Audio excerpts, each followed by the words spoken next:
Swami Vivekananda's life and teachings repeatedly lead us to the same fundamental truth. Man is not weak, he has simply forgotten his own strength. The moment he looks within himself, his destiny begins to change. All the great works, all the revolutions, all the epochal shifts in the world, all of them began not with some external miracle, but with the firm resolve of an awakened human being.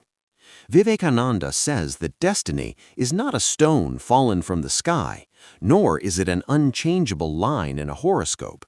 Destiny is the result that our thoughts, our actions, and our courage together create. Man often says, "It was written this way for me. I have bad luck. Circumstances are not in my favor." Vivekananda calls this mentality slavery. According to him, the person who blames fate is actually turning away from the power within himself. A slave is one who does not take responsibility for his life, and a free person is one who considers every outcome a consequence of his own actions. The moment a person accepts that his present is shaping his future, that is the moment he awakens. Swami Vivekananda clearly states, "You are what you have made yourself through your thoughts." This sentence is not merely philosophy, but the harsh truth of life. Thoughts are the seeds, actions are the tree, and destiny is the fruit. If the seeds are weak, the fruit will be bitter. But if the thoughts are great, then no matter how difficult the circumstances, destiny ultimately bows down. History bears witness to the fact that those who surrendered to circumstances were lost in oblivion, and those who challenged circumstances became epoch-making figures. Vivekananda used to tell the youth, "Arise, awake, and stop not till the goal is reached." This is not just a slogan, but the process of destiny-making. To arise means to rise above laziness, fear, and inferiority. To awaken means to recognize the boundless power hidden within oneself. And not stopping means remaining steadfast on your path despite failures, humiliation, and suffering. The destiny of a person who adopts this path is not in anyone else's hands. Man's greatest enemy is not the outside world, but his own fear. Vivekananda says that fear is the chain that makes a person fatalistic. Fear makes a person believe that he is small, weak, and helpless.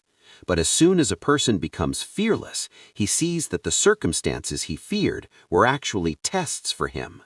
Only a fearless person can challenge destiny, and the one who challenges destiny becomes its creator. According to Swami Vivekananda, action is true religion. Running away from action, avoiding responsibility, and then blaming fate, this is an insult to the soul. He says that no power can stop you from rising except your own doubts. When a person acts with complete faith, the forces of the universe also begin to support him. This is not a secret, but a natural law of self-confidence. The first step in creating destiny is self-belief. Vivekananda says that the day a person learns to believe in himself, his downfall stops and his rise begins.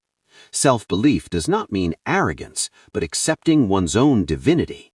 When the fact that man is a part of God becomes not just something to hear, but something to live by, then the direction of life changes. Man must understand that difficulties are not enemies of his path, but builders of his character. No one has become great without struggle. Vivekananda himself is an example of a life full of struggles, poverty, humiliation, rejection, but he never considered them the limits of his destiny. He made them the test of his strength. That is why today he is not just a saint, but a fiery inspiration for the youth. The second step in creating destiny is discipline. Great dreams remain mere fantasies without discipline. Vivekananda says that whoever cannot control their time, thoughts, and energy cannot control their future either. Discipline is the bridge that connects thoughts to reality. Small daily efforts, consistently made, these are what gradually change the course of destiny. Man must abandon the illusion that someone else will come and change his life. Neither a guru, nor a government, nor a miracle, nothing will change until man changes himself. Vivekananda's message is a message of self-reliance. He says, first strengthen yourself, then the world will begin to change on its own. For the one who conquers himself, conquering the world is not difficult. This section is only the beginning, a call, a stirring appeal, because until man awakens the dormant power within himself, he will continue to lament his fate. But the day he rises up, that very day, history will change, his own history.